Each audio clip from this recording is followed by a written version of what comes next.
Is this self-imposed guilt for neglecting my reading journal really necessary?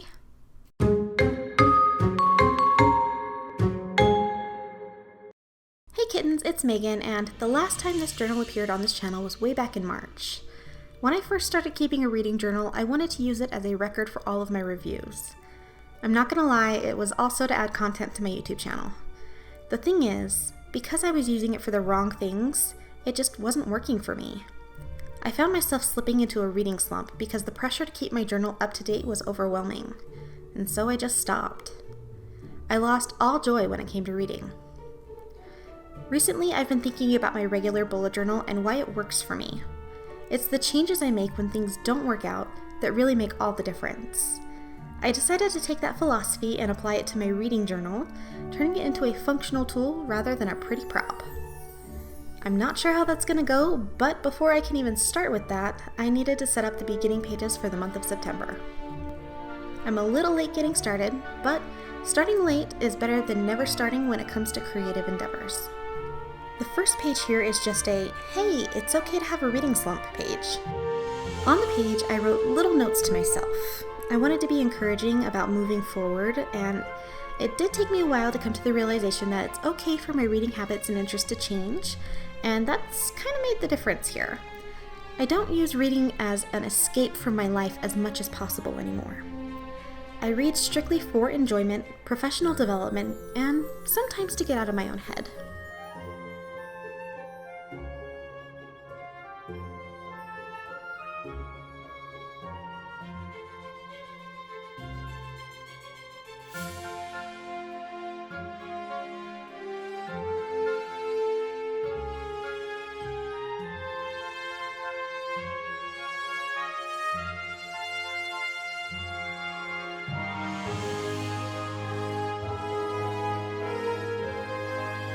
The next page is my August reflection, and what finally broke me from my reading slump was access to Kindle Unlimited.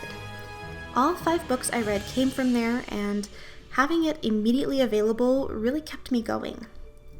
It also inspired me to look into less traditionally published works, which has been really interesting so far. The first book that I read was Spellbreaker by Charlie N. Holmberg, followed immediately by the sequel, Spellmaker. The story is about an illegal spellbreaker who finds herself in the middle of a murderous plot after she's caught breaking a spell created by a mysterious spellmaker. If you're reading this duology, I definitely recommend reading them back to back because it felt like they should have been 1 book instead of 2.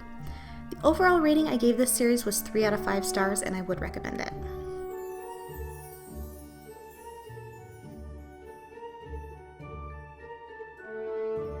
The third book that I read this month was A Veil of Truth and Trickery by Annalee Ford, and it's about a young woman marked by the Fae who is kidnapped by one and taken to his realm to save it from destruction.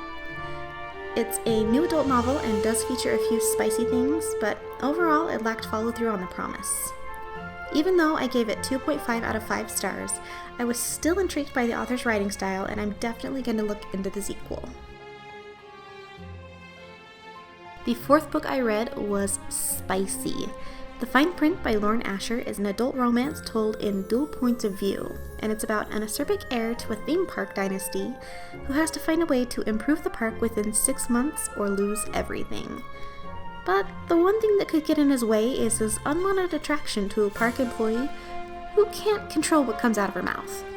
It was definitely a fun book to read, and I was able to fall into the story very quickly. It was both hilarious and heartwarming, and definitely worth 4 out of 5 stars. The final book that I read in August was A Deal with the Elf King by Elise Kova. I don't normally read fantasy stories about the Fae, so reading 2 of them this month was kind of interesting. This story takes place in a world where once every 100 years an elf king takes a human queen in order to maintain the balance between realms. This time, the human chosen to be queen has no desire to be married, and after the elf king crosses the veil to collect her, he gives her 3 months to break the curse that's keeping her in his realm before she's stuck there forever.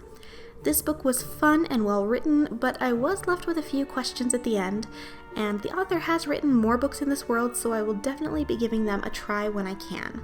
This book got 3.5 stars.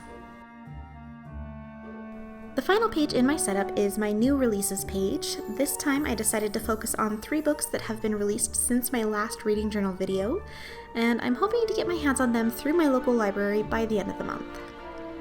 The first book is After the Ink Dries by Cassie Gustafson, and I can tell this book is going to be a gut-wrencher. When she wakes up, with words and names written in intimate places on her body, a graphic novelist tries to piece together what happens that night and whether or not the boy she's been falling for is involved. This book is a YA contemporary mystery released back in July.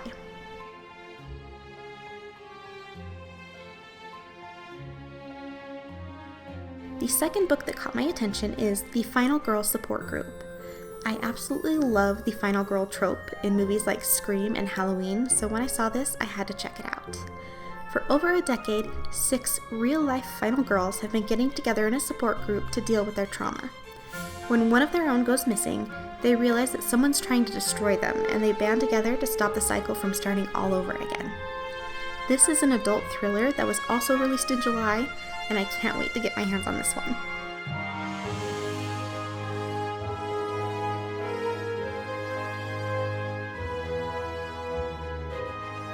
The final book I chose was also released back in July, and it's probably going to act as a palate cleanser after the 2 heavier books I already chose. XOXO by Axio is about a cello prodigy who finds out that the guy she went on a wild adventure with 3 months before is a K-pop idol.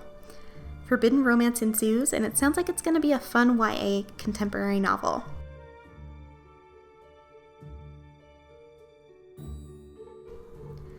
That is it for this video. I hope you enjoyed my wrap-up/update for this journal.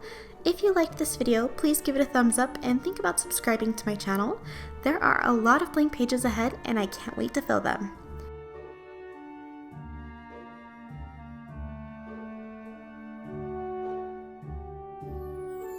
See you all next time.